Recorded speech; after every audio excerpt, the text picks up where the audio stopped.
Hello， 欢迎来到勾勾公哈发，我是怡姐，我是敏华。A 姐，大年初二啊，是回娘家的日子啊。那今天我们就跟大家谈谈回娘家的习俗喽。不过首先要教大家的就是大年初二了。大年初二呢，就叫做年初二。你刚刚提到的年初二就是年初二，没有错。其实大年初二啊，大家都要回娘家。那么其实客家人也是一样，但客家人回娘家的时候，以往呢会用一个竹篮，里面呢要装1只鸡，还要加2瓶酒哦。那么刚刚提到了回娘家呢，就叫做做妹嘎。做妹嘎就是回娘家了，没错。那其实哦，现在因为时代变迁，也真的很少看到人家提竹篮，然后拿2瓶酒，还有1只鸡回娘家拜年。不过呢，拿伴手礼呀回娘家拜年这个习俗呢，倒是没有改变哦。而说到了拜年，拜年就是拜年。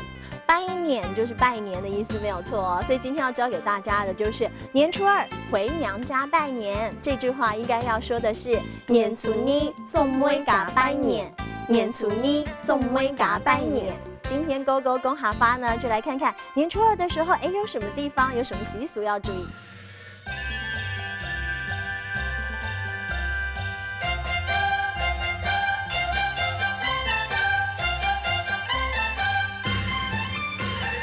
丽姐，你帮我看一下这个电炉怎么样？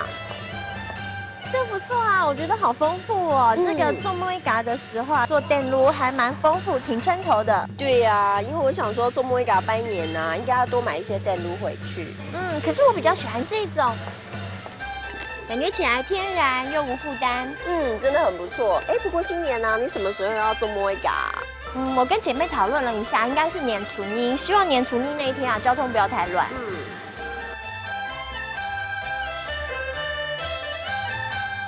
敏华，你今年也是年初二会回娘家吗？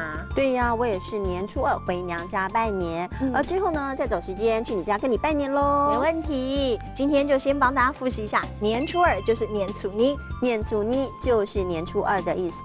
那年初二呢，大家都会回娘家拜年，回娘家就是做妹嘎，做妹嘎就是回娘家的意思。回娘家当然就是要拜年喽，拜年就叫做拜年，拜年就是拜年，没错。今天最后帮大家复习的就是年初二回娘家拜年，这句话应该要说的是年初二做妹嘎拜年，年初二做妹嘎拜年。今天勾勾公哈发，希望大家大年初二回娘家拜年都很顺心。我们下次见，拜拜。